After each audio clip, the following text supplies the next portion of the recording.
गरीब ससुराल वालों ने खाया पहली बार पालक पनीर। आरती शादी की जोड़ी में घूंघट किए ससुराल के दहलीज पर खड़ी होती है। तभी उसकी गरीब सास सीता फटी पुरानी साड़ी पहने हुए उसका स्वागत करती है। आओ छोटी बहू, हमारे गरीब घर परिवार में तुम्हारा स्वागत है।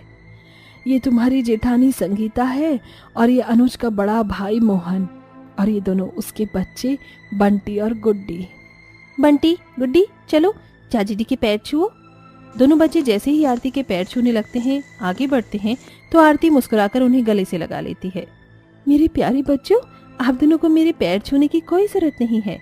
दोनों बच्चे बड़े ही गौर से आरती के साथ आए सामान को देखते हुए आपस में खुसर पुसर करने लगते हैं।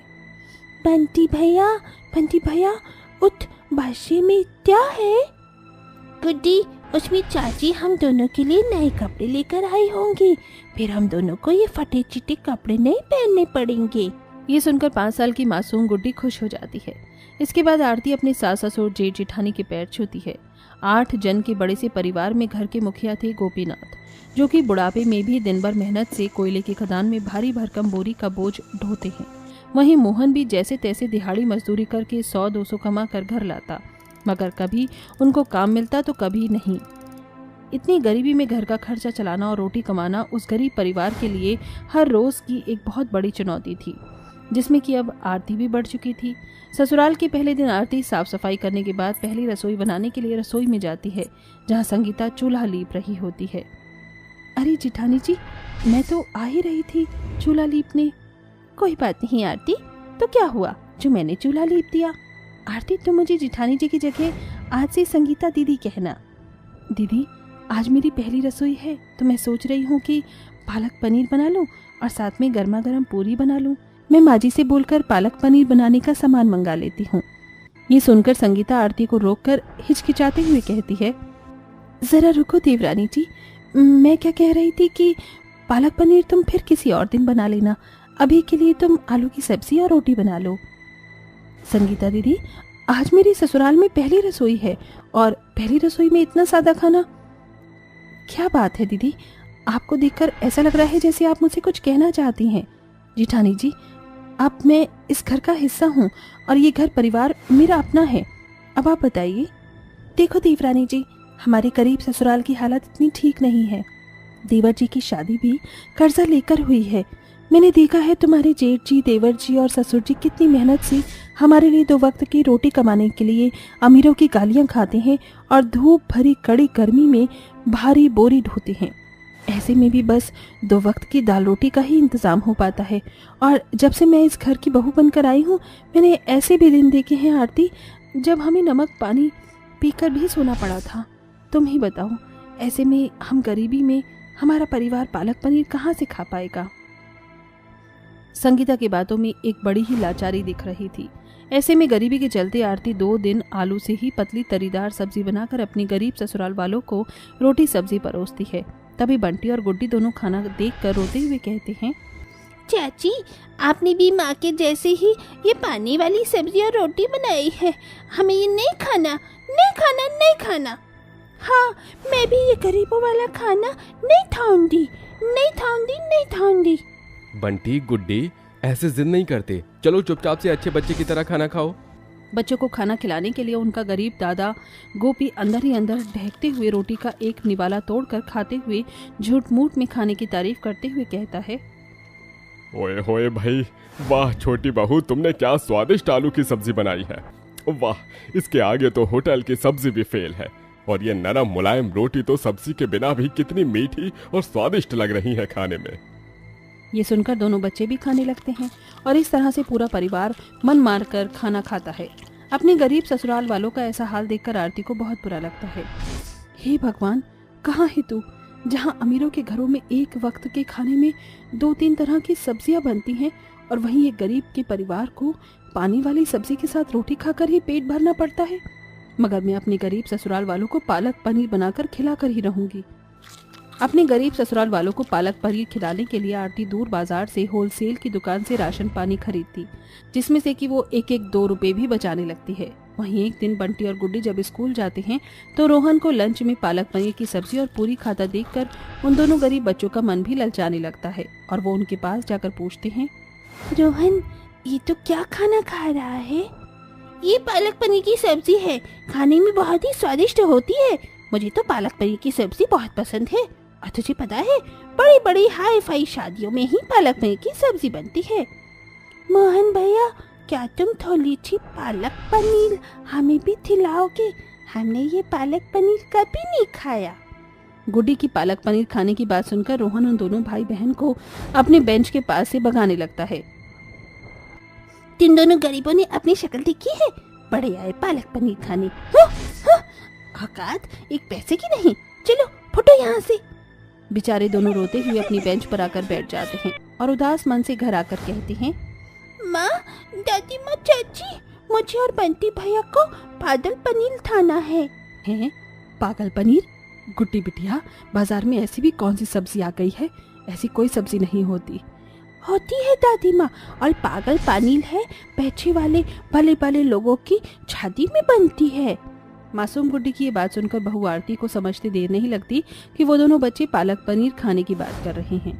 गुड्डी और बंटी, पालक पनीर की बात कर रही हुई माँ जी, इतनी गरीबी में हम इन दोनों बच्चों को पालक पनीर कहाँ से खिलाएंगे बहू? हमारे पास तो इतने भी पैसे नहीं कि हमारा परिवार पेट भर कर 2 वक्त का खाना भी खा सके। माँ जी, मैंने थोड़ी बहुत पैसे जोड़ कर रखे हैं, हमारा परिवार पालक पनीर जरूर खाएगा। इसके बाद आरती बाजार जाती है, जहाँ ठेले वाले बड़े ही सस्ते में ताज़ा हरा पालक बेच रहा होता है। भैया, जरा 1 किलो पालक तोल देना। क्या करूं, पनीर का भाव तो बहुत ही महंगा है। एक काम करती हूँ, दूध खरीदकर पनीर घर पर ही बना लूंगी। सामान लेकर आरती घर आती है और दूध फाड़कर वो बहुत ढेर सारा पनीर बना लेती है और वो पालक पनीर बनाने में लग जाती है। वहीं एक लाइन में बैठकर उसके गरीब ससुराल वाले पालक पनीर बनने का इंतजार करते हैं। थोड़ी देर बाद वो सभी को चूल्हे से सेकी हुई तंदूर की रोटी और पालक पनीर परोसती है, जिसे खाकर सभी बहुत खुश होते हैं। बाबूजी, मोहन भैया, कैसा बना है पालक पनीर?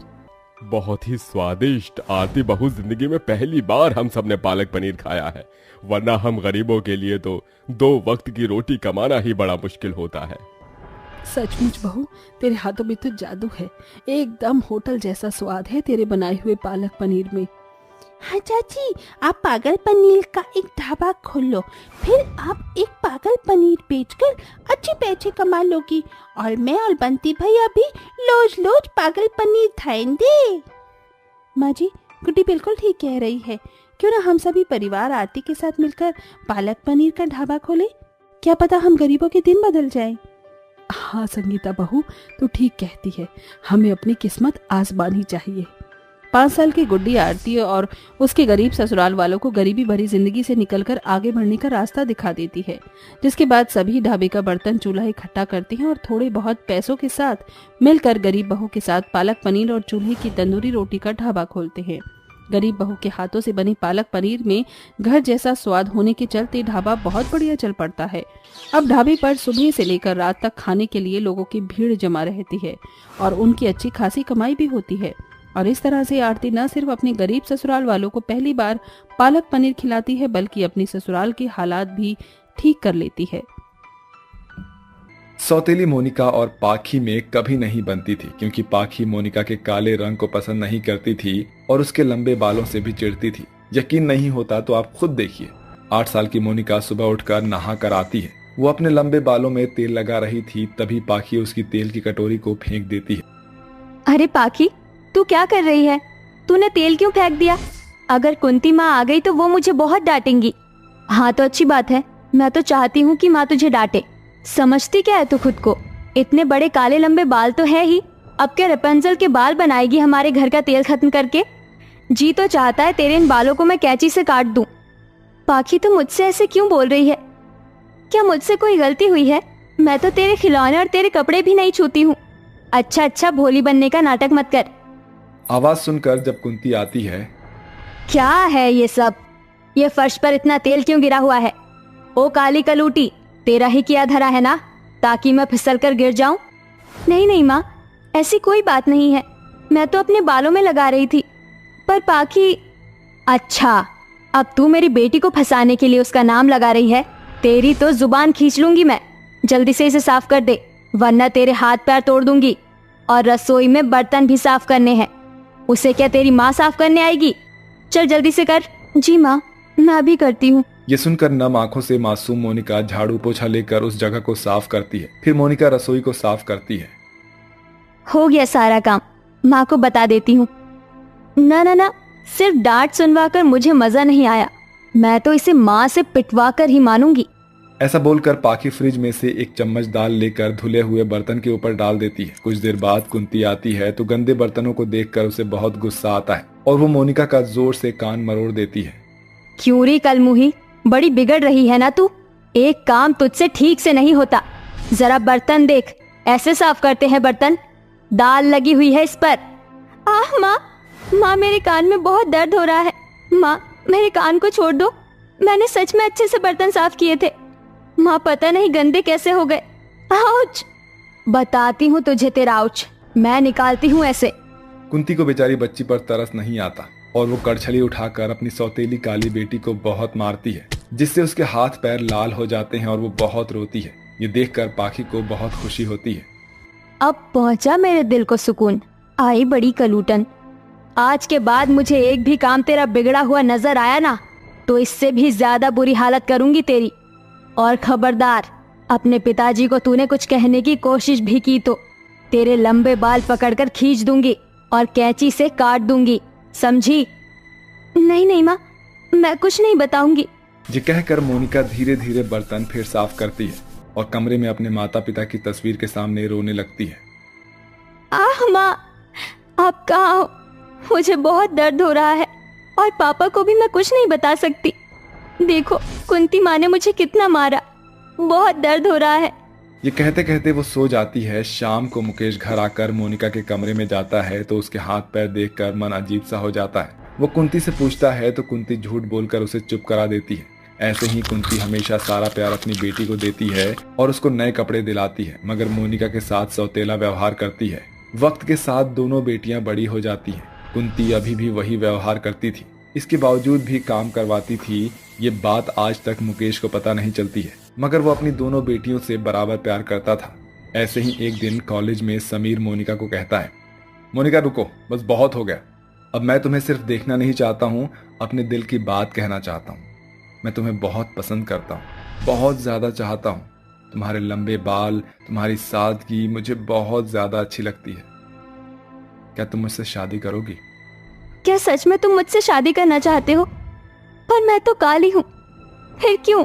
मुझे फर्क नहीं पड़ता, मुझे तुम्हारी सीरत से प्यार है, न कि तुम्हारी सूरत से। ये सुनकर मोनिका समीर को गले लगा लेती है। वहीं ये नजारा देखकर पाखी आग बबूला हो जाती है, क्योंकि मन ही मन वो समीर को पसंद करती थी। लेकिन मुकेश को पता चलने पर मुकेश दोनों की शादी करवा देता है और पाखी से ये बात बर्दाश्त नहीं होती है। फिर वो समीर के छोटे भाई अबीर से शादी कर उसी ससुराल में पहुंच जाती है और वहां भी अपनी सौतेली बहन का जीना हराम कर देती है, उसके काम को बिगाड़ देती है। मोनिका अपनी सास को चाय देती है, जिसे पीकर सुनंदा उगल देती है।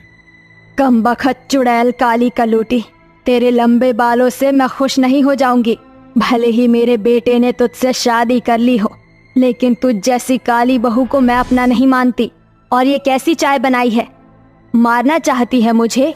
इतना नमक डालकर लाई है। माँ जी, आप इस कलूटी के हाथ की चाय पीकर क्यों अपने मुंह का स्वाद बिगाड़ रही हो? ये लीजिए, मैंने आपके लिए अदरक इलायची वाली चाय बनाई है, पीजिए। सीख मेरी गोरी बहू से, शर्म आती है मुझे तेरे से। इतनी छोटी है, सुंदर है, और तू निकम्मी कहीं की। माँ जी, मेरा विश्वास कीजिए, मैंने चाय बहुत नाप तोल कर बनाई थी।